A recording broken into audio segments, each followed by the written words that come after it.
ವೀಕ್ಷಕರೇ ನಮಸ್ಕಾರ. ಇದು ನಮ್ಮ ದೇಶದ ಕತೆ. ನಾನು ನಿಮ್ಮ ಶರತ್. ಇವತ್ತೊಂದು ಇಂಟ್ರೆಸ್ಟಿಂಗ್ ಎಪಿಸೋಡ್ ಇದೆ. ಯಾವ್ದ್ರ ಬಗ್ಗೆ ಅಂತೀರಾ? ಅದೇ ಈ ಮೀಸೆ ಬಗ್ಗೆ. ವೀರ ಅಥವಾ ವೀರಯೋಧ ಅಂದಾಕ್ಷಣ ನಮ್ಮ ಮನಸ್ಸಿಗೆ ಬರುವುದು ಅಜಾನುಬಾಹು ದೇಹದ ದಷ್ಟಪುಷ್ಟ ತೋಳುಗಳ ಹಾಗೂ ಹುರಿಮೀಸೆಯ ಪುರುಷನ ಚಿತ್ರ. ಎಲ್ಲವೂ ಇದ್ದು ಮೀಸೆ ಇಲ್ಲದೆ ಹೋದರೆ ಆ ವೀರನಿಗೆ ಕಳೆ ಬರೋಲ್ಲ. ಇದೇ ಈ ಭಾರತೀಯ ಸಂಸ್ಕೃತಿ. ಪುರುಷತ್ವದ ಸಂಕೇತವಾದ ಈ ಮೀಸೆ ಗಂಡಸರಲ್ಲಿ ಕಾಣಬರೋದು 16-17 ವಯಸ್ಸಲ್ಲಿ. ಚಿಗುರು ಮೀಸೆ ಚಿಗುರೊಡೆದು ನಿಧಾನವಾಗಿ ಅಂದವಾದ ಮೀಸೆಯಾಗಿ ರೂಪುಗೊಳ್ಳುತ್ತೆ. ಬದಲಾಗುತ್ತಿರುವ ಕಾಲಘಟ್ಟಕ್ಕೆ ತಕ್ಕಂತೆ ನಾನಾ ನಮೂನೆಯ ವೈವಿಧ್ಯಮಯ ಮೀಸೆಗಳು ಕಾಣಸಿಗ್ತವೆ. ವಿಭಿನ್ನವಾಗಿ ಮೀಸೆ ಬಿಟ್ಟ ಮಾತ್ರಕ್ಕೆ ವ್ಯಕ್ತಿಯೊಬ್ಬ ಸೆಲೆಬ್ರಿಟಿ ಆಗಬಹುದಾ? ನೂರಾರು ಪ್ರಶಸ್ತಿಗಳನ್ನು ಬಾಚಿಕೊಳ್ಳಬಹುದಾ? ಇಡೀ ವಿಶ್ವವೇ ತನ್ನತ್ತ ತಿರುಗಿ ನೋಡುವಂತೆ ಮಾಡಬಹುದಾ? ಹೌದು, ನಿಜ, ಇದೆಲ್ಲ ಸಾಧ್ಯ. ನಾವು ನಿಮ್ಮ ಮುಂದೆ ಇಂದು ತೋರಿಸೋಕೆ ಹೊರಟಿರೋದು ಅಂಥ ಸಾಧನೆ ಮಾಡಿದ ವ್ಯಕ್ತಿಯೊಬ್ಬನ ವಿಚಿತ್ರ ಮೀಸೆಯನ್ನ. ವೀಕ್ಷಕರೇ, ಹಬ್ಬ ಅಂದ್ರೆ ಎಷ್ಟು ಉದ್ದದ ಮೀಸೆ ನೋಡಿರ್ತೀರಾ? ಕಿವಿಯಷ್ಟು ಉದ್ದ ಅಥವಾ ಕದ್ದಷ್ಟು ಉದ್ದ, ಇಲ್ಲಾಂದ್ರೆ ಗೇಣು ಉದ್ದ. ಆದರೆ ರಾಜಸ್ಥಾನದಲ್ಲಿ ಒಬ್ರಿದ್ದಾರೆ, ಅವ್ರಿಗೆ 14 ಫೀಟ್ ಉದ್ದದ ಮೀಸೆ ಇದೆ. ಅವರೇ ಇವತ್ತಿನ ಕತೆಗೆ ಹೀರೋ.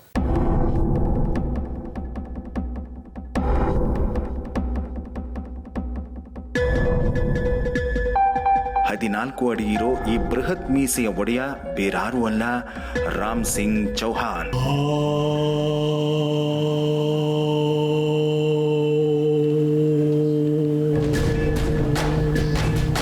ಸತತವಾಗಿ 32 ವರ್ಷಗಳ ಕಾಲ ಮೀಸೆಗೆ ಕತ್ತರಿ ಹಾಕದೆ ಅದನ್ನ ಸಾಕಿ ಪೋಷಿಸಿದ್ದಾರೆ.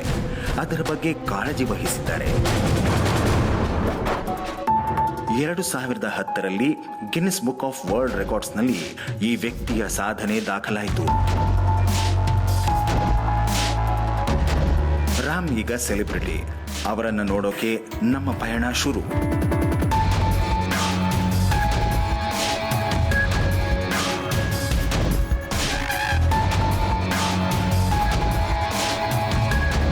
ಇಂದಿನ ಪೀಳಿಗೆಯಲ್ಲಿ ಮೀಸೆ ಬಿಡೋದು, ಅದನ್ನು ಸಾಕೋದು ದುಸ್ತರ ಅನ್ನೋರಿಗೆ ಸವಾಲೆಸೆಯುವಂತಹ ವ್ಯಕ್ತಿಯೊಬ್ಬನ ಪರಿಚಯ ಈ ದಿನದ ವಿಶೇಷ.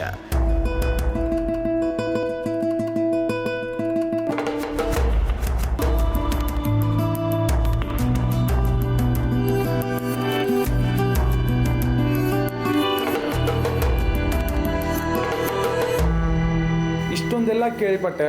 ನಿಮ್ಮದು, ನಿಮ್ಮ ಫ್ಯಾಮಿಲಿದು ಮತ್ತು ನಿಮ್ಮ ಮೀಸೆ ಬಗ್ಗೆ ಇರೋಂಥ ಫೋಟೋಸ್ಗಳೇನಾದರೂ ಇದೆಯಾ ಸರ್? ಇದ್ರೆ ತೋರಿಸ್ತೀರಾ ಒಂಚೂರು? ನೀವು ನೋಡಬೇಕು ಅಂತಂದ್ರೆ ಪೂರ್ತಿ ಭಂಡಾರನೇ ಇದೆ ನನ್ನ ಹತ್ರ. ಬೇಕಾದ್ರೆ ನನ್ನ ನ್ಯೂಸ್ ಪೇಪರ್ ಕಟ್ಟಿಂಗ್ಗಳನ್ನು ತಗೊಳ್ಳಿ, ಬೇಕಾದ್ರೆ ಫೋಟೋಗಳನ್ನು ತಗೊಳ್ಳಿ, ನನ್ನ ಸರ್ಟಿಫಿಕೇಟ್ಗಳನ್ನು ತಗೊಳ್ಳಿ, ಪೂರ್ತಿ ಭಂಡಾರವೇ ಇದೆ. ಒಂದು ಪೆಟ್ಟಿಗೆಯಲ್ಲಿ ತುಂಬಿಸಿಟ್ಟಿದ್ದೀನಿ.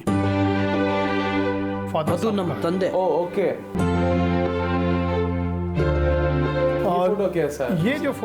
ಮತ್ತೆ ಈ ಫೋಟೋ ಏನಿದೆ, ಇದರಲ್ಲಿ ನೀವು ನನ್ನ ಮೀಸೆ ನೋಡಬಹುದು, ಚಿಕ್ಕದಾಗಿದೆ. ಇದು ನನ್ನ ಮದುವೆ ಫೋಟೋ. ಸರ್ ನಂತರನೇ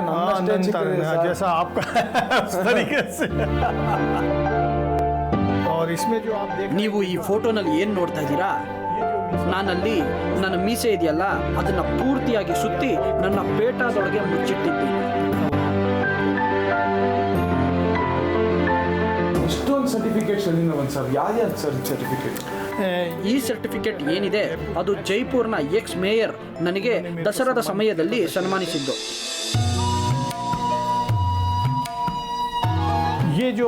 ಈಗ ಈ ಸರ್ಟಿಫಿಕೇಟ್ ಏನ್ ನೋಡ್ತಾ ಇದ್ದೀರಾ, ಅದನ್ನ ನಾನು ಹೇಳೋ ಅವಶ್ಯಕತೆನೇ ಇಲ್ಲ. ಇದು ನನಗೆ ಗಿನ್ನಿಸ್ ವಿಶ್ವ ದಾಖಲೆ ಸರ್ಟಿಫಿಕೇಟ್ ಕೊಟ್ಟು ಸನ್ಮಾನಿಸಿದ್ದು.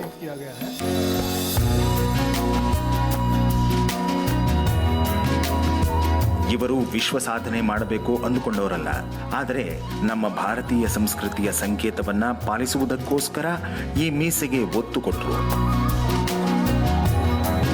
The longest mustache measures 4.29 meters, 14 feet, and belongs to Ram Singh Chauhan, India. It was measured on the set of Lo show the record. Italy on March 4th, 2010. Approved. Guinness World Record. Sir 40 ವರ್ಷಗಳ pain sir. ಹೆಂಗಿತ್ತು sir journey? ಇದನ್ನ ಹಿಡ್ಕೊಬೇಕಾದ್ರೆ ಹೆಂಗ ಅನಿಸ್ತು sir? ಇದನ್ನ ನನ್ನ ಕೈಯಲ್ಲಿ ಹಿಡಿದ ಕ್ಷಣ ನನ್ನ ಜೀವನದ ಗುರಿಯನ್ನು ಕೈಯಲ್ಲಿ ಹಿಡಿದ ಹಾಗೆ ಭಾಸವಾಯಿತು. ಜೀವನದ ನನ್ನ ತಪಸ್ಯವನ್ನ ಪೂರ್ಣಗೊಳಿಸಿದ ಹಾಗಾಯಿತು. ಅದೆಲ್ಲದರ ಫಲ ರಾಮ್ ಚೌಹಾನ್ ಈಗ ಸೆಲೆಬ್ರಿಟಿಗಳ ಸೆಲೆಬ್ರಿಟಿ. ಆಕ್ಟರ್ಸ್ಗಳು ಕೂಡ ನನ್ನನ್ನು ನೋಡಿ ಆಕರ್ಷಿತರಾಗುತ್ತಿದ್ದರು. करते हैं ಓಕೆ. और ನಾನು ಎಲ್ಲೇ ಹೋಗುತ್ತಿದ್ದರೂ ನನ್ನ ಸೆಲೆಬ್ರಿಟಿ ತರ ನೋಡ್ತಾರೆ. लोनावाला से ಲೋನಾವಾಲದ ಅಂಬೆ ವ್ಯಾಲಿಗೆ ಹೋದಾಗ ಐಶ್ವರ್ಯ ರೈ ನೋಡಿ ನನ್ನನ್ನು ಕರೆದರು. मेरे को बुला ನಾನು ಅವರ ಕುಟುಂಬದ ಜೊತೆ ಸ್ವಲ್ಪ ಸಮಯ ಕಳೆದೆ. इसी प्रकार से जो है ಅದೇ ರೀತಿ ಅಲ್ಲಿ ಪ್ರಪಂಚದ ಶ್ರೇಷ್ಠ ಆಟಗಾರರಿದ್ರು. ಅವರು ಕೂಡ ಮುಂದೆ ಬಂದು ನನ್ನ ಜೊತೆ ಫೋಟೋ ತೆಗೆಸ್ಕೊಂಡ್ರು, ನನ್ನ ಇಂಟರ್ವ್ಯೂ ಕೂಡ ತಗೊಂಡ್ರು. ನಾನು ಯಾವತ್ತೂ ಯೋಚನೆ ಮಾಡಿರಲಿಲ್ಲ ನಾನು ಇಷ್ಟು ದೊಡ್ಡ ಮೀಸೆ ಬಿಡ್ತೀನಿ ಅಂತ. ಆದರೆ ದಿನೇ ದಿನೇ ಮೀಸೆ ದೊಡ್ಡದಾಗ್ತಾ ಆಗ್ತಾ ನನಗೊಂಥರ ಹಿಂಸೆ ಆಗ್ತಿತ್ತು. ಮೊದಲು ನಾನು ಏನು ಮಾಡ್ತಾ ಇದ್ದೀನಿ ಅಂತ ಪ್ರಶ್ನೆ ಮೂಡಿ ತುಂಬ ವಿಚಿತ್ರ ಅನಿಸ್ತಿತ್ತು. ಆದರೆ ಹೋಗ್ತಾ ಹೋಗ್ತಾ ಅಭ್ಯಾಸ ಆಗ್ತಿದ್ದ ಹಾಗೆ ನನಗೆ ಕೀರ್ತಿ ಹಾಗೂ ಹೆಸರು ಸಿಗ್ತಾ ಹೋಯ್ತು. ಆಗ ತುಂಬ ಆನಂದ ಹಾಗೂ ಸಂತೋಷ ಭಾಸವಾಗ್ತಿತ್ತು.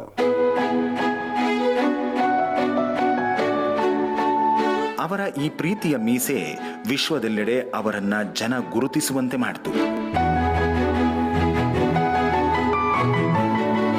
मैं अभी भी कोई फंक्शन ನಾನು ಈಗಲೂ ಕೂಡ ಸಮಾರಂಭಗಳಿಗೆ ಹೋದರೆ ಜನಗಳು ಎಕ್ಸ್ಕ್ಯೂಸ್ ಮೀ, ನೀವೇನಾ ಇಂಥ ಮ್ಯಾಗ್ಝಿನ್ ಅಥವಾ ಪೇಪರ್ನಲ್ಲಿ ಬಂದಿರೋದು ಅಂತ ಕೇಳ್ತಿದ್ರು. ನಾನು ಹೌದು ಅಂದಾಗ ಅವರು ರಿಕ್ವೆಸ್ಟ್ ಮಾಡ್ತಾರೆ, I want quick photograph with you ಅಂತ. ಆಗ ನನಗೆ ತುಂಬ ಸಂತೋಷ ಆಗ್ತಿತ್ತು. ಖುಷಿ ಆಗುತ್ತಲ್ಲ. तो एक खुशी ನನಗೆ ಆನಂದ ಉಕ್ಕಿ ಬರ್ತಿತ್ತು. अंदर से जो आनंद मिलता है वो एक बहुत बड़ी बात ಮತ್ತೆ ನನ್ನನ್ನು ಸೆಲೆಬ್ರಿಟಿ ತರ ಜನ ನೋಡೋದು के रूप में मेरे को जो ತುಂಬಾ ದೊಡ್ಡ ವಿಷಯ ಅಂತ ನನಗೆ ಅನ್ಸುತ್ತೆ. बड़ी बात ಭಾರತ ಮಾತ್ರವಲ್ಲ, ಪ್ರಪಂಚದ ನಾನಾ ದೇಶದ ಜನ ರಾಮ್ ಚೌಹಾನ್ ಅವರ ಈ ಉದ್ದನೆ ಮೀಸೆಯನ್ನು ನೋಡಿ ಆಶ್ಚರ್ಯಪಟ್ಟಿದ್ದಾರೆ.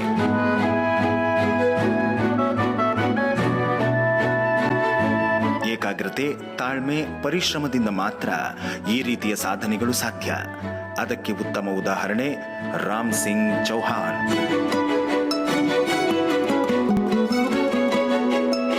ಈ ರಾಮ್ ಅವರ ಜೀವನ ಶೈಲಿ ಹೇಗಿದೆ, ಅವರ ಪತ್ನಿ ಈ ಬಗ್ಗೆ ಏನಂತಾರೆ, ಈ ಬಗ್ಗೆ ಇನ್ನಷ್ಟು ಇಂಟ್ರೆಸ್ಟಿಂಗ್ ವಿಚಾರಗಳಿವೆ. ಅದನ್ನ ಮುಂದೆ ನೋಡೋಣ.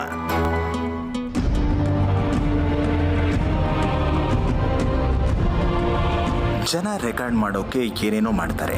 ಅಂಥದ್ರಲ್ಲಿ ರಾಮ್ ಚರಣ್ ಮೀಸೆ ಬಿಡೋಕೆ ಶುರು ಮಾಡಿದ್ದಾದ್ರೂ ಯಾಕೆ, ಅದರ ಹಿಂದಿನ ಕಾರಣ ಏನಿತ್ತು ಅನ್ನೋ ಪ್ರಶ್ನೆ ಉದ್ಭವಿಸೋದು ಸಹಜ. ಒಮ್ಮೆ ರಾಮ್ ಚರಣ್ ಅವರ ಸ್ನೇಹಿತರೊಬ್ಬರು ಮೀಸೆ ಬೆಳೆಸೋಕೆ ಶುರು ಮಾಡಿದ್ರು. ಅದನ್ನು ನೋಡಿ ರಾಮ್ಗೂ ಮೀಸೆ ಬೆಳೆಸೋ ಉತ್ಸುಕತೆ ಬಂತು. ಅಷ್ಟೇ, ಅಲ್ಲಿಂದ ಶುರುವಾಯಿತು ನೋಡಿ ಈ ಮ್ಯಾರಥಾನ್ ಮೀಸೆಯ ಬೆಳವಣಿಗೆ.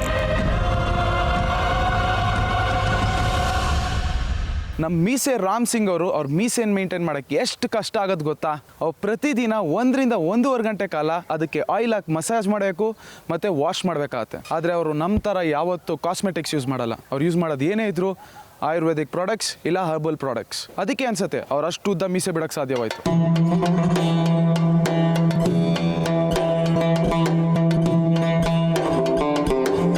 ಇಷ್ಟು ಉದ್ದದ ಮೀಸೆ ಹೇಗೋ ಬೆಳೆದ್ಬಿಡ್ತು. ಆದರೆ ಅದರ ನಿರ್ವಹಣೆ ಇದೆಯಲ್ಲ, ಅದು ಅಷ್ಟು ಸುಲಭದ ಮಾತಲ್ಲ.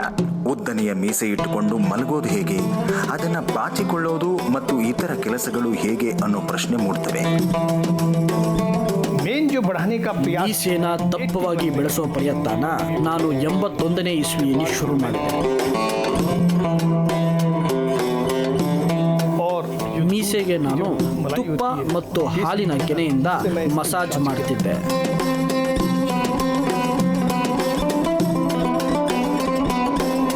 ನಾನು ಯಾವತ್ತೂ ಶಾಂಪೂ ಅಥವಾ ಯಾವುದೇ ಕೆಮಿಕಲ್ ಪ್ರಾಡಕ್ಟ್ಸ್ಗಳನ್ನು ಉಪಯೋಗಿಸೇ ಇಲ್ಲ. ಇಷ್ಟೆಲ್ಲ ನೋಡಿದ ಮೇಲೆ ಈ ಪರಿ ಉದ್ದದ ಮೀಸೆಯ ನಿರ್ವಹಣೆ ಹೇಗೆ ಅನ್ನೋ ಪ್ರಶ್ನೆ ಕಾಡೋದು ಸಹಜ. ರಾಮ್ ಹೇಳೋ ಪ್ರಕಾರ ಮೀಸೆಯನ್ನ ಮಗುವಿನ ಹಾಗೆ ನೋಡಿಕೊಳ್ತಾರಂತೆ. ಪ್ರತಿದಿನ 2 ಗಂಟೆ ಕಾಲ ತಮ್ಮ ಹೆಮ್ಮೆಯ ಮೀಸೆಯ ಪೋಷಣೆಗೆ ಮೀಸಲು, 10 ದಿನಕ್ಕೊಮ್ಮೆ ಅದಕ್ಕೆ ಸ್ನಾನ. 365 दिन ವರ್ಷದ 365 ದಿನಗಳು ಕೂಡ ನನ್ನ ಮೀಸೆ ಹೀಗೆ ಇರುತ್ತೆ. ಸೆಕೆಗಾಲದಲ್ಲಿ ಶರ್ಟ್ನ ಕಳ್ಚೋಣ ಅನ್ಸುತ್ತೆ, ಆದರೂ ಮಲಗುವಾಗ ನನ್ನ ಮೀಸೆಯನ್ನು ಅಡ್ಜಸ್ಟ್ ಮಾಡಿಕೊಂಡೇ ಮಲಗ್ತೀನಿ. ಸರಿ, ನಾನೀಗ ರೆಡಿಯಾಗಿ ಬರ್ತೀನಿ.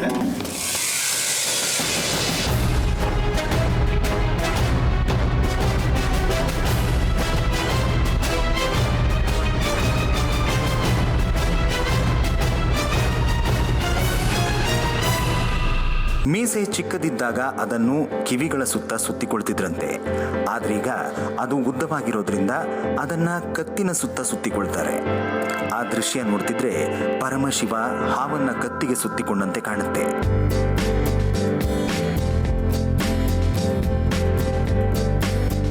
ನಾನು ವರ್ಷದ 365 ದಿನ ನನ್ನ ಮೀಸೆನ ಕುತ್ತಿಗೆಗೆ ಸುತ್ಕೋತೀನಿ. ಮತ್ತೆ ರಾತ್ರಿ ಹೊತ್ತು ಮೀಸೆನ ಹಾವಿನ ತರ ಸುತ್ತಿ ನನ್ನ ಮಗ್ಗಲಿಗೆ ಇಟ್ಕೋತೀನಿ. ಬಲಗಡೆ ಮಲ್ಕೋಬೇಕಾದ್ರೆ ಬಲಗಡೆ, ಎಡಗಡೆ ಮಲ್ಕೋಬೇಕಾದ್ರೆ ಮೀಸೆನ ಎತ್ತಿ ಎಡಗಡೆ ಮಗ್ಲಿಗಿಟ್ಟು ಮಲ್ಕೋತೀನಿ.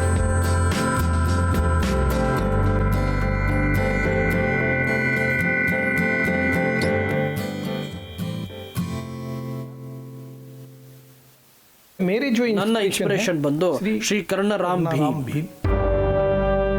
उनका जो ಅವರ ಮೀಸೆ 7 ಅಡಿ 8 ಇಂಚ್ ಇತ್ತು ಮತ್ತು ಅವರ ಹೆಸರು ಕೂಡ ಗಿನ್ನಿಸ್ ದಾಖಲೆಯಲ್ಲಿ ಸೇರಿತ್ತು.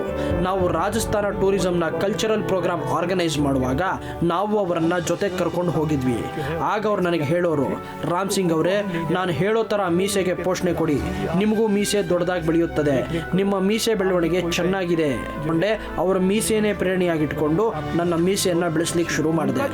ಮತ್ತು ಅವ್ರು ನನಗೆ ಇನ್ನೊಂದು ಮಾತು ಕೂಡ ಹೇಳಿದರು, ಯಾವುದೇ ಕಾರಣಕ್ಕೂ ಕೆಮಿಕಲ್ ಪ್ರಾಡಕ್ಟ್ಗಳನ್ನು ಉಪಯೋಗಿಸಬೇಡ, ಉಪಯೋಗಿಸೋ ಹಾಗಿದ್ದರೆ ದೇಸಿ ಗಿಡಮೂಲಿಕೆಗಳನ್ನು ಉಪಯೋಗಿಸೋ. ಅವರ ಮಾತಂತೆ ನಾನು ಕೂಡ ಬರೀ ದೇಸಿ ಗಿಡಮೂಲಿಕೆಗಳನ್ನೇ ಉಪಯೋಗಿಸಿದೆ. तो मैं हमेशा जो है देसी हिसाब किताब ही रखता हूँ.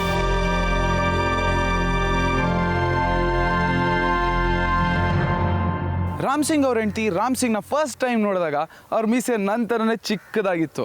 ಅದನ್ನ ನೋಡಿ ಸಖತ್ ಇಷ್ಟಪಟ್ಟಿದ್ರು. ಆದರೆ ಹೋಗ್ತಾ ಹೋಗ್ತಾ ಅದೇ ಮೀಸೆ ಅವ್ರಿಗೆ ಹಿಂಸೆ ಕೊಡೋಕ್ಕೆ ಸ್ಟಾರ್ಟ್ ಆಯಿತು. ಆದರೆ ಇವತ್ತು ಆ ಗಿನ್ನಿಸ್ ರೆಕಾರ್ಡ್ನೆಲ್ಲ ಮಾಡಿದ್ದು ನೋಡಿ ಈಗ ಸಖತ್ ಹೆಮ್ಮೆ ಪಡ್ತಿದ್ದಾರೆ. ಮೀಸೆಯನ್ನು ಬೆಳೆಸಬೇಕು ಅಂತ ತೀರ್ಮಾನಿಸಿದಾಗ ರಾಮ್ ತಮ್ಮ ವೈಯಕ್ತಿಕ ಬದುಕಿನಲ್ಲಿ ಸಾಕಷ್ಟು ಕಷ್ಟಗಳನ್ನು ಅನುಭವಿಸಬೇಕಾಯಿತು. ಮೀಸೆ ಚಿಕ್ಕದಿದ್ದಾಗ ಅದು ಹೆಂಡತಿಗೆ ಇಷ್ಟ ಆಗ್ತಿತ್ತು. ಯಾವಾಗ ಅದರ ಉದ್ದ ಹೆಚ್ಚಾಗತೊಡಗಿತೋ ರಾಮ್ ಪತ್ನಿ ಅಸಹನೆ ತೋರಿಸೋಕೆ ಆರಂಭಿಸಿದ್ರು. ಅದರ ಬಗ್ಗೆ ಕೋಪಗೊಳ್ತಾ ಇದ್ರು. ಮೊದಲು ಚಿಕ್ಕದಿತ್ತು, ತುಂಬಾ ಸಮಯದವರೆಗೂ ಚಿಕ್ಕದೇ ಇತ್ತು. ಆದ್ರೆ ಇವರು ಮೀಸೆ ಬೆಳೆಸೋಕೆ ಶುರು ಮಾಡಿದ್ರು. ಮನೇಲಿ ನಮ್ಮಿಬ್ಬರ ಮಧ್ಯೆ ಜಗಳ ಆಗ್ತಾ ಇತ್ತು ಅವಾಗವಾಗ ಇದೇ ವಿಷಯಕ್ಕೆ. ಆದ್ರೆ ನಿಧಾನವಾಗಿ ನನಗೆ ಅಭ್ಯಾಸ ಆಗ್ತಾ ಬಂತು. ಅದರಲ್ಲೂ ಇವ್ರ ಹೆಸರು, ಆಮೇಲೆ ಫೋಟೋದಲ್ಲಿ ಇವ್ರ ಪೇಪರ್ ಬರೋಕ್ ಶುರುವಾಯ್ತು, ಎಲ್ಲ ಕಡೆ ಇವ್ರ ಹೆಸರು ಕೇಳಕ್ ಶುರುವಾಯ್ತು. ಅವಾಗ ನಮ್ಮೆಲ್ಲರಿಗೂ ಒಂಥರ ತುಂಬಾ ಖುಷಿ ಆಗ್ತಾ ಇತ್ತು, ಓ ನಮ್ಮ ಯಜಮಾನ್ರು ಅಂತ. ನಾವು ಮಕ್ಕಳು ಎಲ್ಲರೂ ಇವ್ರಿಗೆ ಪ್ರೋತ್ಸಾಹ ಕೊಡ್ಬೇಕು ಅಂತ.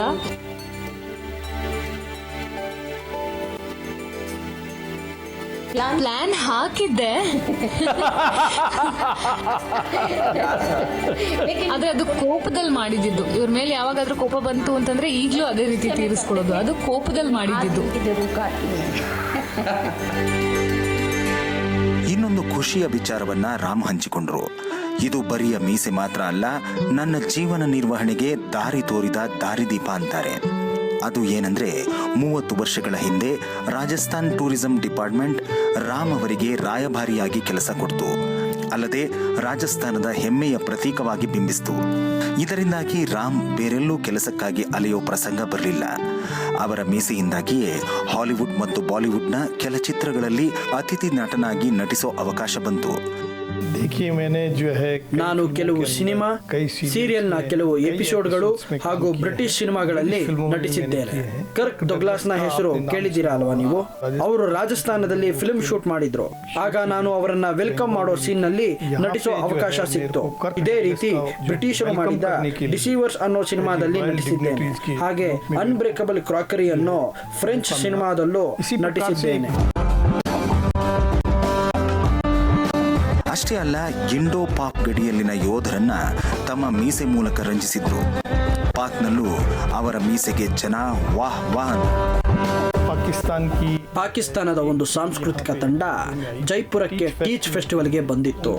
ಅವರಿಗೆ ನನ್ನ ಮೀಸೆ ಬಗ್ಗೆ ಮಾಹಿತಿ ಇತ್ತು. ಆಗ ಅವರು ನನ್ನನ್ನು ಭೇಟಿ ಮಾಡಿ ತುಂಬಾ ಪ್ರಭಾವಿತರಾಗಿ ನನ್ನನ್ನು ಪಾಕಿಸ್ತಾನ್ಗೆ ಕರೆದುಕೊಂಡು ಹೋದರು. ಅಲ್ಲಿ ಒಂದು ಕಾರ್ಯಕ್ರಮವನ್ನು ಆಯೋಜಿಸಲಾಯಿತು. ಆ ನನ್ನ ಕಾರ್ಯಕ್ರಮಕ್ಕೆ ಎಷ್ಟು ಜನ ಸೇರುತ್ತಿದ್ದರೆಂದರೆ ಜನಗಳಿಗೆ ಟಿಕೆಟೇ ಸಿಗುತ್ತಿರಲಿಲ್ಲ. ಮತ್ತೆ ಅಲ್ಲಿನ ಸರ್ದಾರ್ ಯಾಸಿನ್ ಮಲ್ಲಿಕ್ ಅನ್ನೋ ದೊಡ್ಡ ಬಿಸ್ನೆಸ್ ಮನ್ ರಾಜಸ್ಥಾನದಿಂದ ನಾನು ಬಂದಿರೋ ವಿಷಯ ಗೊತ್ತಾಗಿ ಅವರು ಕೂಡ ರಾಜಸ್ಥಾನದ ಪ್ರಾಂತ್ಯದವರಾದ್ದರಿಂದ ಅವರು ನನಗೆ 1,90,000 ರೂಪಾಯಿಗಳ ಬಹುಮಾನವನ್ನು ನೀಡಿದರು.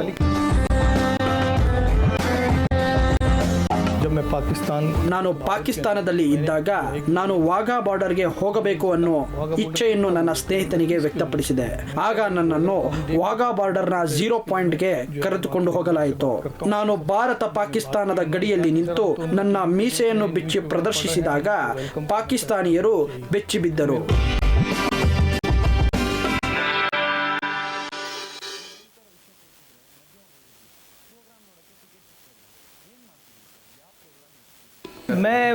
ನಾನು ಸ್ಟೇಜ್ ಶೋಗಳನ್ನು ನಡೆಸುತ್ತೇನೆ. ನಾನಿಲ್ಲಿ ಇನ್ಸ್ಟ್ರೂಮೆಂಟ್ ಇಟ್ಟಿದೆಯಲ್ಲ ಮಾರ್ಚ್ಯೂನ್, ಅದನ್ನು ಕೂಡ ನುಡಿಸುತ್ತೇನೆ. ನಾನು ಸ್ಟೇಜ್ ಮೇಲೆ ಮೀಸೆ ಪ್ರದರ್ಶನಕ್ಕೆ ಅಂತ ನಿಂತಾಗ ಲೋಕಗೀತೆಯನ್ನು ಹಾಡುತ್ತಾ ಮೀಸೆ ಪ್ರದರ್ಶಿಸುತ್ತೇನೆ. बिल्कुल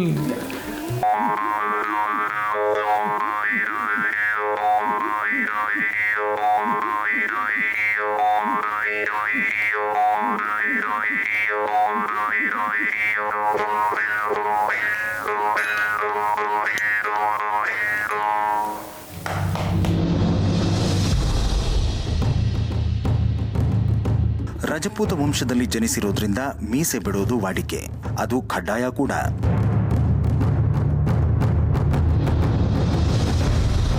ರಾಮ್ನಂತೆಯೇ ಅವರ ಮಗನಿಗೂ ಮೀಸೆ ಬಿಡೋ ಆಸೆ. ಆದರೆ ತನ್ನ ಅಪ್ಪನಷ್ಟು ಶ್ರದ್ಧೆ ಮತ್ತು ಜತನ ಮೀಸೆ ಬಗ್ಗೆ ತನಗಿಲ್ಲ ಅಂತಾರೆ. ನನ್ನ ತಂದೆ 81 ಇಸ್ವಿಯಿಂದ ತುಂಬಾ ಶ್ರಮ ಪಟ್ಟಿದ್ದಾರೆ. ಆದರೆ ಸದ್ಯಕ್ಕೆ ನನ್ನ ಶ್ರಮ ಇಷ್ಟಕ್ಕೆ ಸೀಮಿತವಾಗಿದೆ. ಇಲ್ಲ, ಪ್ಲಾನ್ ಏನಿಲ್ಲ, ಆದರೆ ಖಂಡಿತ ಪ್ರಯತ್ನ ಅಂತೂ ಪಡ್ತೀನಿ. ಮತ್ತೆ ನನ್ನ ತಂದೆ ಮೀಸೆ ಕಾರಣ ನನ್ನ ಸ್ನೇಹಿತರೊಡನೆ ಇದ್ದಾಗ ನನಗೆ ತುಂಬ ಹೆಮ್ಮೆ ಆಗುತ್ತೆ. ಎಷ್ಟೋ ಬಾರಿ ನಾವು ಹೊರಗಡೆ ಶಾಪಿಂಗ್ ಮಾಡಲು ಹೋದಾಗ ದೂರದಿಂದ ಜನಗಳು ನೋಡಿ ಇದು ನಕಲಿ ಮೀಸೆ ಅಂತ ಮಾತಾಡ್ಕೋತಾರೆ. ನಾನು ಕೂಡ ತಮಾಷೆ ಮಾಡ್ತೀನಿ, ಹೌದು ಅಸಲಿ ಅಂತೂ ಆಗಕ್ಕೆ ಸಾಧ್ಯನೇ ಇಲ್ಲ, ಇದು ನಕಲಿನೇ ಅಂತ. तो मैं भी बड़े मजे लेता हूँ कि यार हाँ ये तो नकली है, असली तो हो ही नहीं सकती लंबी। आपको लगता है सर उनके एज में आपका मुझे ऐसा होना चाहिए? ಇಲ್ಲ, ಆಗೋದಿಲ್ಲ, ಪ್ರಯತ್ನ ಅಂತೂ ಪಡ್ತೀನಿ. ट्राई करेंगे. आप भी एक गिनीज रिकॉर्ड. ಇಲ್ಲ, ಗಿನ್ನಿಸ್ ರೆಕಾರ್ಡ್ ಮಾಡಲಿಕ್ಕೆ ತುಂಬಾ ಶ್ರಮ ಪಡಬೇಕು. आप खेलते थे जब बचपन में आपके दाढ़ी को मूछ लेके खेलते थे आप? ಹೌದು, ನಾನು ಚಿಕ್ಕವನಿರುವಾಗ ನಮ್ಮ ತಂದೆ ಮೀಸೆ ಜೊತೆ ಆಟ ಆಡ್ತಿದ್ದೆ. ನನ್ನ ಸ್ನೇಹಿತರು ನಮ್ಮ ತಂದೆ ಮೀಸೆ ನೋಡಿ ರೇಗಿಸ್ತಿದ್ರು. ಆದ್ರೆ ರೇಗಿಸೋದಕ್ಕಿಂತ ತುಂಬಾ ಹೆದರ್ಕೊಳ್ತಿದ್ರು. ಮನೆಗೆಲ್ಲ ಬರ್ತಾನೆ ಇರಲಿಲ್ಲ. यस, घर पे नहीं आते थे। पापा दिखने में तो बहुत सीरियस जैसे लगता है. हाँ, बट ऐसा है। बहुत thank you sir. Thank you.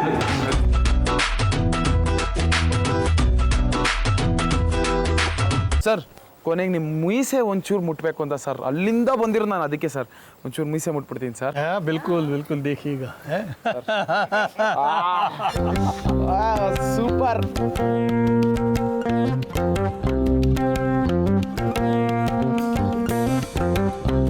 कुछ भी नहीं है सर आपके सामने. ಈ ಪೊದೆ ಮುಟ್ಟಿದ ಮೇಲೆ ಈ ಬಳ್ಳಿಯಲ್ಲಿ ಏನೂ ಇಲ್ಲ ಸರ್. ಆಹಾ ಸರ್, ಇದು ಸಿಂಹ. ಹಿಂಗನೇ ಸರ್.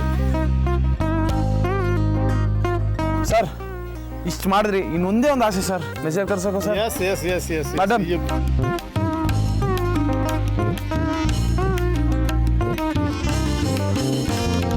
ಇದಕ್ಕೆ ಮುಂಚೆ ಗಿನ್ನಿಸ್ ರೆಕಾರ್ಡ್ ಮಾಡಿದಾಗ ಅವರು 14 ಅಡಿ ಇತ್ತು. ಇವತ್ತು ಎಷ್ಟು ಅಡಿ ಇದೆ ಅಂತ ನೋಡ್ಲೇಬೇಕು ನಾನು.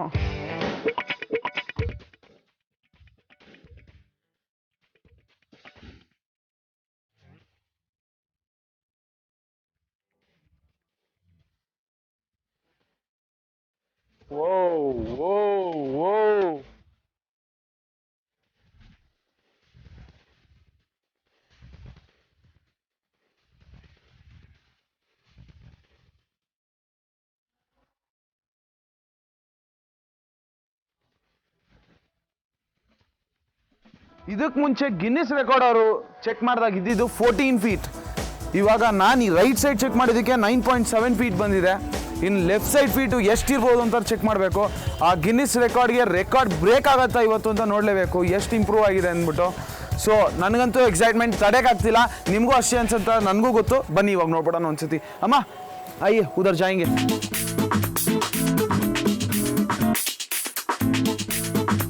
ಓ ಟೇಪ್ ಸಹ ಸಾಲ್ತಿಲ್ಲ ಇವತ್ತು ಇವ್ರು ಮೆಷರ್ ಮಾಡೋಕ್ಕೆ.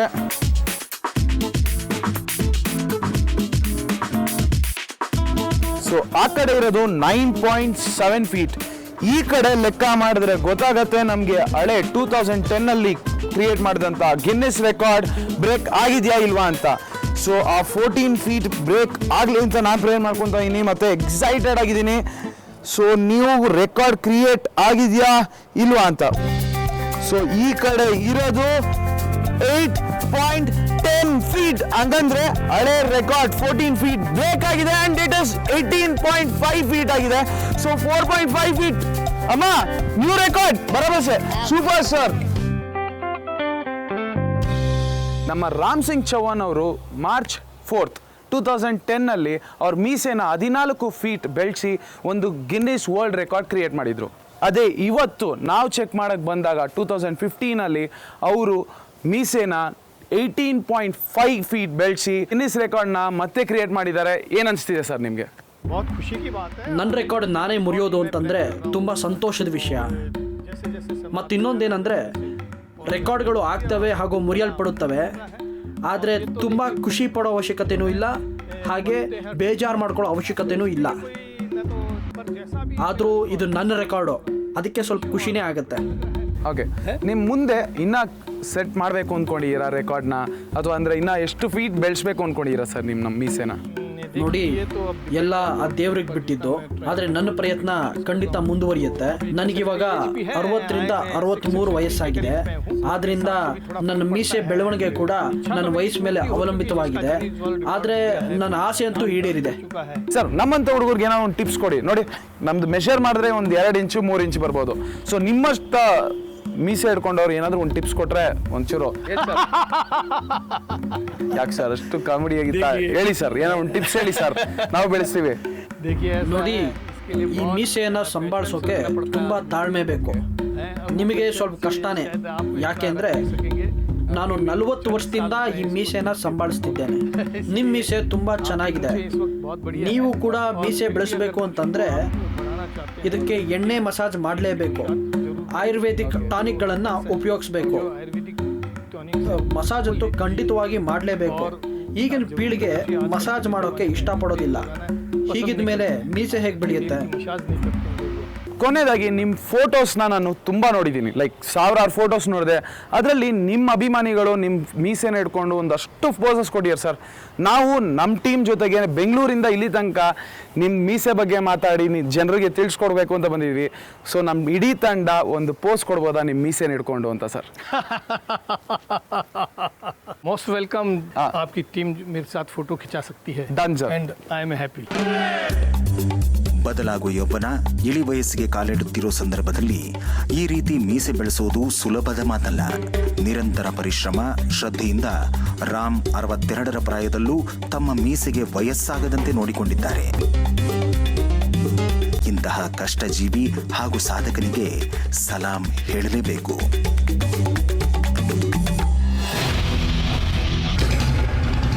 cc twin spark engine, 18 bhp, 60 mm carb. ಇಷ್ಟು ಹೇಳಿದ್ರೆ ಸಾಕು, ಎಲ್ರಿಗೂ ಗೊತ್ತಾಗುತ್ತೆ ನಾನು ಮಾತಾಡ್ತಿರೋದು ರಾಯಲ್ ಎನ್ಫೀಲ್ಡ್ ಬುಲೆಟ್ ಬಗ್ಗೆ ಅಂತ. ಭಾರತೀಯರಿಗೆ ಬುಲೆಟ್ ಅನ್ನೋದು ಬೈಕ್ ಅಲ್ಲ, ಅದೊಂದು ಫ್ಯಾಷನ್, ಅದೊಂದು ಲವ್, ಅದೊಂದು ಲೈಫ್ ಸ್ಟೈಲ್. ಇಂಥ ಬುಲೆಟ್ ಬಗ್ಗೆ ಒಂದು ರೋಚಕ ಕತೆ ನಿಮ್ಮ ಮುಂದೆ. ಬುಲೆಟ್ ಪ್ರತಿಷ್ಠೆಯ ಸಂಕೇತ, ಭಾರತೀಯರ ನಾಡಿಮಿಡಿತ. ಹಿರಿಯರಾಗಲಿ ಕಿರಿಯರಾಗಲಿ ಜೀವಮಾನದಲ್ಲೊಮ್ಮೆ ಬುಲೆಟ್ನ ಮಾಲೀಕರಾಗಬೇಕು ಅಂತ ಆಸೆ ಪಡ್ತಾರೆ. ಇಷ್ಟು ಅಭಿಮಾನಿ ಬಳಗ ಹೊಂದಿರೋ ಈ ರಾಜರಥ ಭಾರತದ ರಸ್ತೆಗೆ ಇಳಿದದ್ದು 1949ರಲ್ಲಿ. ಯಾವಾಗ ಈ ಬುಲೆಟ್ನ ಗಡಸುತನ, ಕಾರ್ಯಕ್ಷಮತೆ ಭಾರತೀಯ ರಸ್ತೆಗಳಲ್ಲಿ ನಿರೂಪಿಸಲ್ಪಟ್ಟಿತೋ ಅಂದು ಅದನ್ನ ಪೊಲೀಸ್ ಇಲಾಖೆ ಹಾಗೂ ಸೈನ್ಯದಲ್ಲಿ ಬಳಕೆ ಮಾಡಲು ನಿರ್ಧರಿಸಲಾಯಿತು. ಕಚ್ಚಾ ರಸ್ತೆಗಳಲ್ಲಿ ಸ್ವಲ್ಪವೂ ಆಯಾಸಗೊಳ್ಳದೆ ರಾಜಗಾಂಭೀರ್ಯದಿಂದ ಸಾಗುತ್ತಿದ್ದ ಈ ದ್ವಿಚಕ್ರಕ್ಕೆ ದೂರ ಪ್ರಯಾಣ ಅನ್ನೋದು ನಿರಾಯಾಸ. ಯುವ ಜನತೆ ಬುಲೆಟ್ ರೈಡಿಂಗ್ ಕ್ಲಬ್ಗಳನ್ನು ರೂಪಿಸಿಕೊಂಡು ದಂಡು ದಂಡಾಗಿ ದೂರ ಪ್ರಯಾಣ ಹೊರಡೋದು ಇಂದಿಗೂ ಚಾಲ್ತಿಯಲ್ಲಿದೆ. ದೇಶಾದ್ಯಂತ ಹೀಗೆ ಸಂಚರಿಸುವ ಗಜದೇಹಿ ವಜ್ರಕಾಯ ಬುಲೆಟ್ನ ಬಗ್ಗೆ ಇಂದಿನ ಈ ಸಂಚಿಕೆ. ಆದರೆ ಇಲ್ಲೊಂದು ಬುಲೆಟ್ ಇದೆ. ಇದು ಸಾಮಾನ್ಯವಾದ ಬುಲೆಟ್ ಅಲ್ಲ. ಅದರ ಸುತ್ತ ಒಂದು ರೋಚಕತೆಯ ಬಲೆ ಇದೆ. ನಂಬಲ ಸಾಧ್ಯವಾದ ವಿಚಾರಗಳಿದೆ.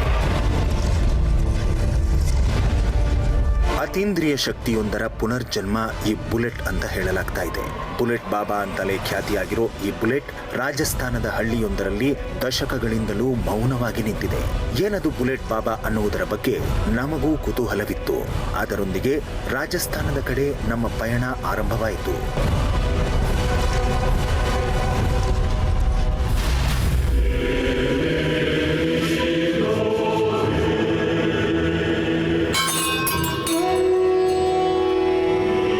ಇಂದಿನ ಕಥಾನಾಯಕ ಈ ಬುಲೆಟ್ ಬಾಬಾ ನೆಲೆಸಿರೋದು ಜೋಧ್ಪುರದ ಸಮೀಪ ಪಾಲಿ ಜಿಲ್ಲೆಯಲ್ಲಿ. ಆ ಗ್ರಾಮದ ಹೆಸರು ಚೋಟಿಲಾ. ಬುಲೆಟ್ ಬಾಬಾ ಅನ್ನಲಾಗೋ ಆ ಬಾಬಾ ಮತ್ಯಾರೂ ಅಲ್ಲ, 350 ಸಿಸಿ ಇಂಜಿನ್ ಕ್ಷಮತೆಯುಳ್ಳ ಸಾಕ್ಷಾತ್ ಬುಲೆಟ್.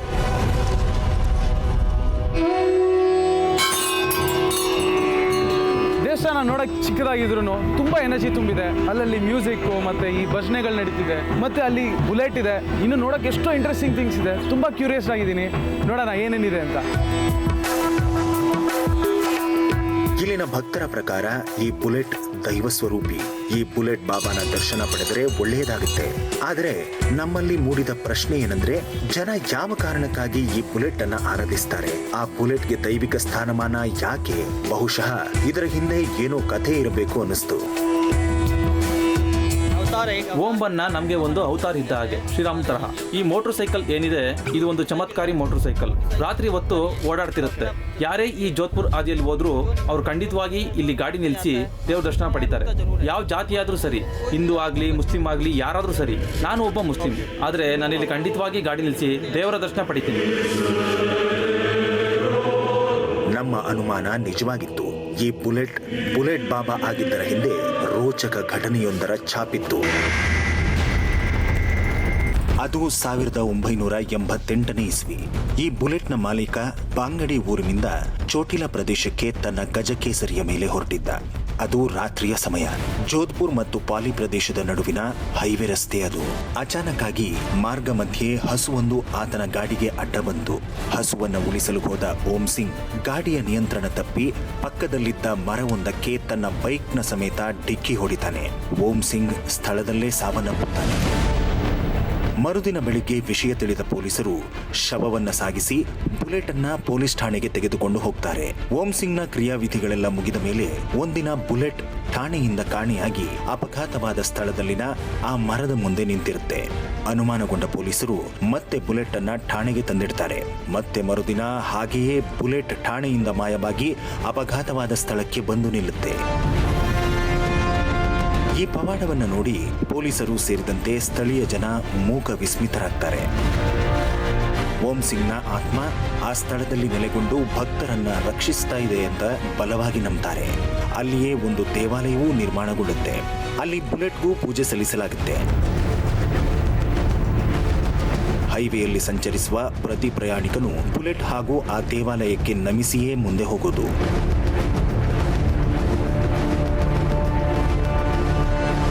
ಮರಕ್ಕೇನೆ ಓಂ ಸಿಂಗ್ ರಾಠೋರ್ ಅವ್ರಿಗೆ ಆಕ್ಸಿಡೆಂಟ್ ಆಗಿತ್ತು. ಮೊದಲು ಇಲ್ಲೇ ಪೂಜೆ ಪ್ರಾರ್ಥನೆ ನಡೀತಿತ್ತು. ಇದು ಹೈವೇ ಆಗಿರೋದ್ರಿಂದ ಒಳಗಡೆ ಒಂದು ದೇವಸ್ಥಾನನೇ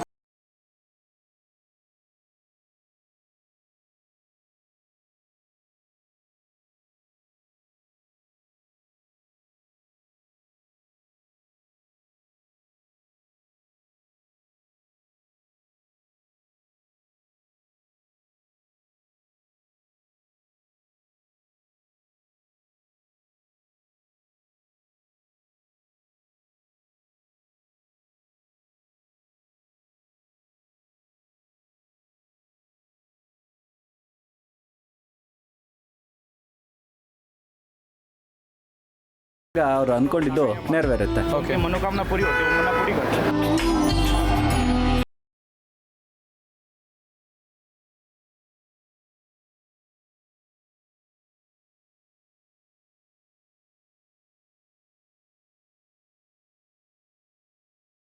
ಕಟ್ಟಿ ಅವ್ರ ಅರ್ಕೆ ಪೂರೈಸ್ಕೊಂಡು ಹೋಗ್ತಾರೆ ಇಲ್ಲಿ. ಈಗ ದೇವಸ್ಥಾನ ನೋಡುವ ಸಮಯ. ಈ ದೇವಸ್ಥಾನ ವಿಶೇಷವಾಗೇನೂ ಇಲ್ಲ. ಮರದ ಬೊಂಬುಗಳನ್ನು ಬಳಸಿ ದೇವಾಲಯ ನಿರ್ಮಿಸಲಾಗಿದೆ. ದೇವಾಲಯ ಪೂರ್ಣವಾಗಿ ಹರಕೆ ದಾರಗಳಿಂದ ಕಟ್ಟಲ್ಪಟ್ಟಿದೆ. ಸುತ್ತಲೂ ಬಳೆಗಳನ್ನ ಹರಕೆಯ ಸಲುವಾಗಿ ನೇತು ಹಾಕಲಾಗಿದೆ. ಇದೆಲ್ಲದರ ಹಿಂದೆ ಈ ದೇವಾಲಯ ನಿರ್ಮಾಣಗೊಂಡಿದ್ದರ ಹಿಂದೊಂದು ಕಥೆ ಇದೆ. ಅಪಘಾತದಿಂದ ಮೃತಪಟ್ಟ ಓಂ ಸಿಂಗ್ ರಾಥೋರ್ ಒಂದಿನ ತನ್ನ ಅಜ್ಜಿಯ ಕನಸಲ್ಲಿ ಬರ್ತಾನೆ. ತನ್ನ ಆತ್ಮ ಆ ಮರದ ಸುತ್ತಲೂ ಸಂಚರಿಸುತ್ತಿದ್ದು ತನಗಾಗಿ ಅಲ್ಲೊಂದು ದೇವಾಲಯ ಕಟ್ಟುವಂತೆ ಕೇಳ್ತಾನೆ. ಅವನ ಕೋರಿಕೆಯಂತೆ ದೇವಾಲಯದ ಕಾರ್ಯ ಶುರುವಾಗುತ್ತೆ. ಈ ಚಟುವಟಿಕೆ ನೋಡಿ ಹಳ್ಳಿ ಜನ ಚಕಿತರಾಗ್ತಾರೆ. ಓಂಬಾನ ಆತ್ಮ ಅಲ್ಲಿ ಸಂಚರಿಸುತ್ತಲೇ ಎಲ್ಲರನ್ನೂ ಆಶೀರ್ವದಿಸುತ್ತಿದೆ ಎನ್ನುವ ನಂಬಿಕೆ ಈಗಲೂ ಅಲ್ಲಿಯ ಜನರದ್ದು. ಇಷ್ಟೆಲ್ಲ ಅದ್ಭುತಗಳ ಹಿಂದಿನ ಶಕ್ತಿ ಓಂಬಾನ ಅಲಿಯಾಸ್ ಓಂ ಸಿಂಗ್ ರಾಥೋಡ್. ಯಾರಿ ಓಂಬಾನ? ಆತನ ಅತಿಮಾನುಷ್ಯ ಶಕ್ತಿಯ ಕಥೆಯನ್ನು ತಿಳಿಯೋಣ ಬನ್ನಿ.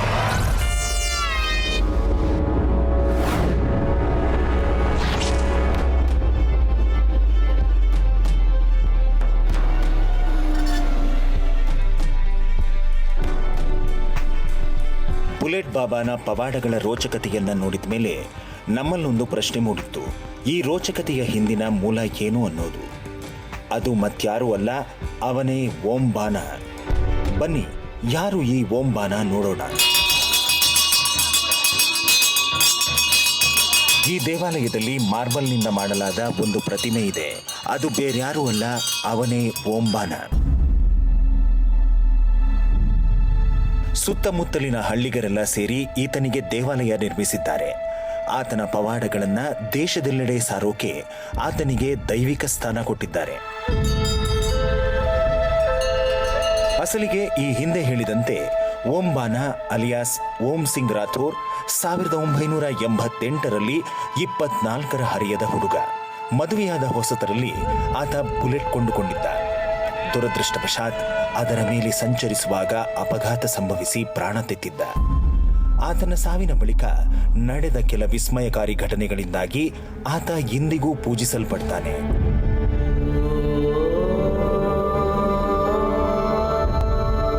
ಅಲ್ಲಿಂದಾಚೆಗೆ ಜನ ಅವನನ್ನ ಓಂಬಾನ ಅಂತಲೂ ಆತನ ಬುಲೆಟ್ ಅನ್ನ ಬುಲೆಟ್ ಬಾಬಾ ಅಂತಲೂ ಕರೀತಾರೆ. ಇಂದಿಗೂ ದೇವಸ್ಥಾನದ ಸುತ್ತ ಆತನ ಆತ್ಮ ಸುತ್ತುತ್ತಿದೆ ಅನ್ನೋ ನಂಬಿಕೆ ಇಲ್ಲಿನ ಜನರಲ್ಲಿದೆ.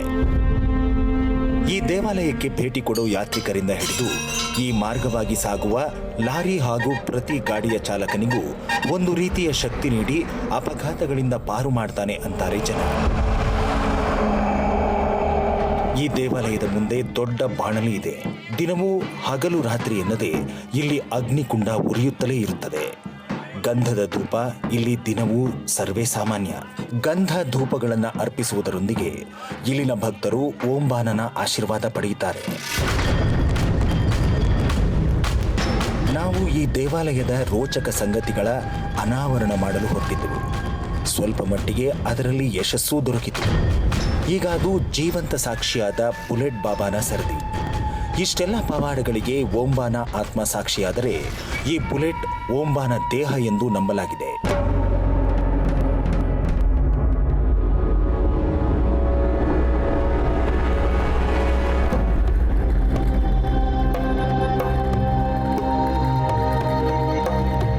ಇದೆ ನಮ್ಮ ಬುಲೆಟ್ ದೇವರು. 25 ವರ್ಷದಿಂದ ಇಲ್ಲೇ ನಿಂತಿದೆ. ಆದರೂ ಅದ್ರ ಪವರ್ ಇನ್ನೂ ಕಂಟಿನ್ಯೂ ಆಗ್ತಾನೆ ಇದೆ. ಎಷ್ಟೋ ಭಕ್ತಾದಿಗಳು ಬರ್ತಾರೆ, ಅವ್ರ ಪ್ರಾರ್ಥನೆ ಸಲ್ಲಿಸ್ತಾರೆ, ಅವ್ರ ಪ್ರಾರ್ಥನೆನೆಲ್ಲ ಪೂರೈಸ್ತಾ ಇದ್ದಾರೆ. ಓಂಬಾನ ಸಾವಿನ ನಂತರ ಆತನ ಆತ್ಮ ಈ ಬುಲೆಟ್ನಲ್ಲಿ ಸೇರಿಕೊಂಡಿದೆ ಅಂತ ಹೇಳಲಾಗುತ್ತೆ. ಅದಕ್ಕೆ ಪೂರಕವೆಂಬಂತೆ 16 ವರ್ಷಗಳಿಂದ ರಾಜ ಗಾಂಭೀರ್ಯದಲ್ಲಿ ಭಕ್ತರ ಪೂಜೆ ಸ್ವೀಕರಿಸುತ್ತಿದೆ ಈ ಬುಲೆಟ್ ಬಾಬಾ.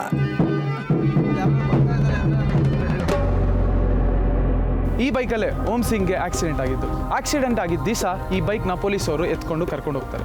ಆದರೆ ಮಾರನೇ ದಿವಸ ಬೆಳಗ್ಗೆ ಅದು ಆಕ್ಸಿಡೆಂಟ್ ಎಲ್ಲಾಗಿತ್ತೋ ಅಲ್ಲೇ ಬಂದು ನಿಂತಿರುತ್ತೆ. ಅವತ್ತಿಂದ ಇದನ್ನ ದೇವರು ಅಂತ ಪೂಜಿಸ್ತೀವಿ.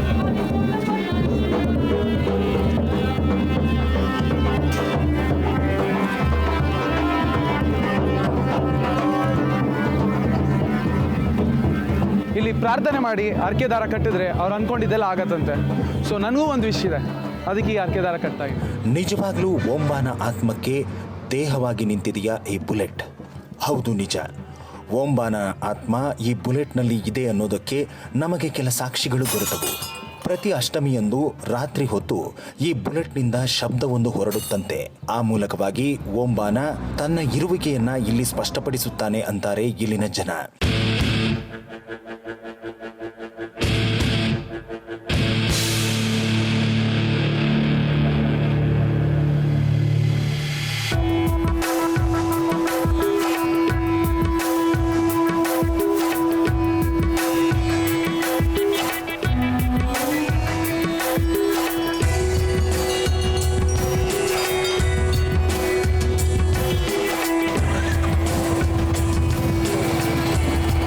ಇವತ್ತೇ ತೊಗೊಂಡಂಥ ಗಾಡಿ ಇಲ್ಲಿ ಪೂಜೆ ಮಾಡ್ತಿದ್ದಾರೆ.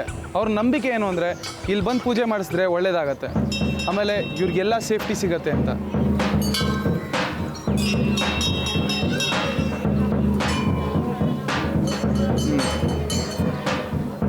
ಓ ನೈ ಭಯ್ಯ, ದಾರು ಎಣ್ಣೆ ನಾವು ಕುಡಿಯಲ್ಲ. ಥ್ಯಾಂಕ್ ಯು ಭಯ್ಯ, ಶುಕ್ರಿಯಾ. ಇಲ್ಲಿ ನಂಬಿಕೆ ಏನು ಅಂದರೆ ತಂದಂಥ ಎಣ್ಣೆ ಅವ್ರಿಗೆ ಕುಡಿಸಿ ಇವರು ಕುಡಿಬೇಕು, ಅದೇ ಪ್ರಸಾದ ಇಲ್ಲಿ. एक रिक्वेस्ट था, आपके साथ राइट साइड जा सकते हैं थोड़ा दूर के लिए? 1 मिनट चलें. ಇಲ್ಲಿಂದ ಸ್ವಲ್ಪ ದೂರ ಒಂದು ರೈಡ್ ಹೋಗ್ಬಿಟ್ಟು ಬರ್ತೀವಿ.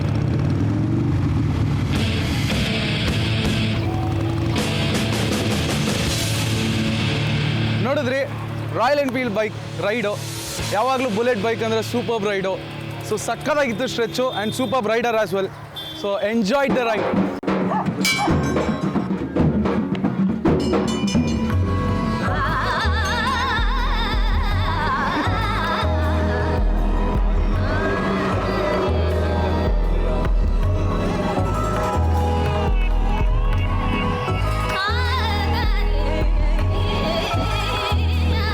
ನೋಡಿದ್ರಲ್ಲ, ಇವತ್ತು ಅವ್ರ ಮದುವೆ ಅಂತೆ, ಆಶೀರ್ವಾದ ತೊಗೊಂಡೋಗಿ ಬಂದಿದ್ದಾರೆ.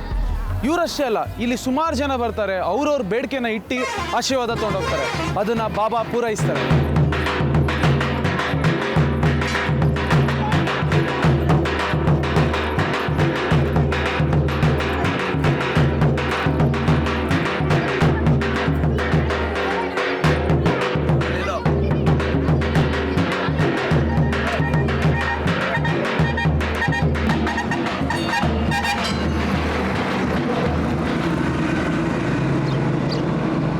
ಏನು ಇವತ್ತು ಬಂದಿದ್ದು ವಿಶೇಷ ಏನು ಸರ್? ಇವತ್ತು ನಾವು ಹೇಳಿದ್ದು ನಮ್ಮ ಏನು ಕೆಲಸ ಹೇಳಿದ್ದು ಆ ಕೆಲಸ ಆಯಿತು, ಅದಕ್ಕೆ ನಾವು ಈ ಕಡೆ ಬಂದ್ವಿ. ಪ್ರಾರ್ಥಿಸ್ಕೊಂಡಿದ್ರಿ?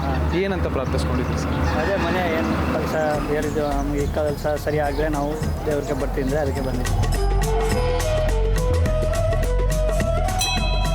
ನೀವು ಇವ್ರ ವಂಶದವ್ರೇನಾ ಸರ್? ಹಾಂ, ಓಕೆ. ಜಾಸ್ತಿ ಅಲ್ಲಿ ರಾಜ್ಪೂತ್ ಜಾತಿನೇ ಜಾಸ್ತಿ ಬರ್ತಾರೆ. ಓಕೆ, ನೀವು ರಾಜ್ಪೂತ್ ಅವ್ರು? ನಾವು ರಾಜ್ಪೂತ್. ವರ್ಷ ಬರ್ತೀರಾ ನೀವು? ಹಾಂ, ನಾವು ಊರಿಗೆ ಬಂದರೆ ಈ ಕಡೆ ಒಂದು ರೌಂಡ್ ಮಾಡಿ ಹೋಗಿ.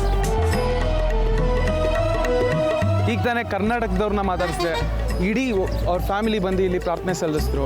ಸೊ ಕನ್ನಡದವರು ಇಲ್ಲಿ ಸಿಕ್ಕಿದ್ದು ಸಖತ್ ಖುಷಿ ಆಯಿತು ಸರ್. ಶುಕ್ರಿಯಾ ಸರ್.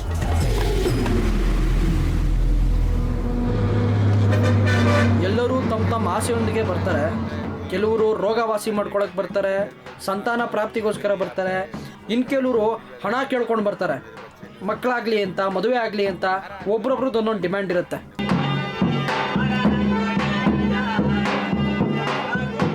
ನಾನು ಕಸ್ಟಮರ್ಸ್ನ ಡ್ರಾಪ್ ಮಾಡೋಕ್ಕೆ ಈ ದಾರಿಲೇ ಹೋಗಬೇಕಾದ್ರೆ ದೇವಸ್ಥಾನದ ಮುಂದೆ ಗಾಡಿ ನಿಲ್ಲಿಸ್ತೀನಿ.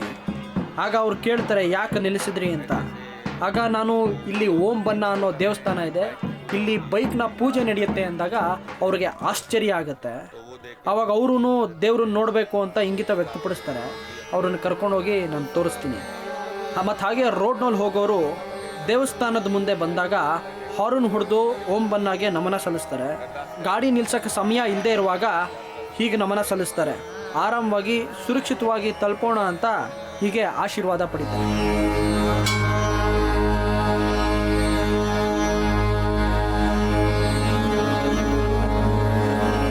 ಕೇಳಿದ್ರಲ್ಲ, ಆಗಾಗ ಇಲ್ಲಿಂದ ಬುಲೆಟ್ ಅವ್ರ ಊರಿಗೆ ಹೋಗುತ್ತೆ, ಮತ್ತು ಅಲ್ಲಿ ಈ ಓಂ ಬಾಬಾ ಕಾಣಿಸ್ಕೊತಾರೆ. ಕೆಲವ್ರ ನಂಬಿಕೆ ಏನು ಅಂದರೆ ಆಗಾಗ ರಾತ್ರಿ ಹೊತ್ತು ಈ ಸೌಂಡ್ ಕೇಳಿಸುತ್ತೆ, ಬುಲೆಟ್ದು ಶಬ್ದ ಕೇಳಿಸುತ್ತೆ ಅಂತ. ಆಮೇಲೆ ಎಲ್ಲರಿಗೂ ಅವ್ರು ಕೇಳ್ಕೊಂಡಂಥ ಬೇಡಿಕೆ ಪೂರೈಸಿದ್ದಾರೆ. ಇಲ್ಲಿ ಇನ್ನೊಂದು ವಿಚಿತ್ರ ಆಚರಣೆ ಕಂಡುಬಂತು. ಲಾರಿ ಡ್ರೈವರ್ ಮತ್ತು ಇತರೆ ವಾಹನ ಚಾಲಕರು ಇಲ್ಲಿಗೆ ಬಂದಾಗ ಮದ್ಯದ ಬಾಟಲಿಗಳನ್ನ ಓಂಬಾನನಿಗೆ ನೈವೇದ್ಯವಾಗಿ ನೀಡ್ತಾರೆ. ಇಲ್ಲಿನ ದೇಗುಲದಲ್ಲಿ ಪ್ರಸಾದ ಮತ್ತು ತೀರ್ಥ ಎರಡೂ ಮದ್ಯವೇ. ಆಲ್ಕೋಹಾಲ್ಗೆ ಇಲ್ಲಿ ಪೂಜನೀಯ ಸ್ಥಾನ. ವಿವಿಧ ಕೋಮಿನವರು ಇಲ್ಲಿ ಪೂಜೆ ಸಲ್ಲಿಸಿ ಮದ್ಯವನ್ನ ಪ್ರಸಾದವಾಗಿ ಸ್ವೀಕರಿಸುತ್ತಾರೆ.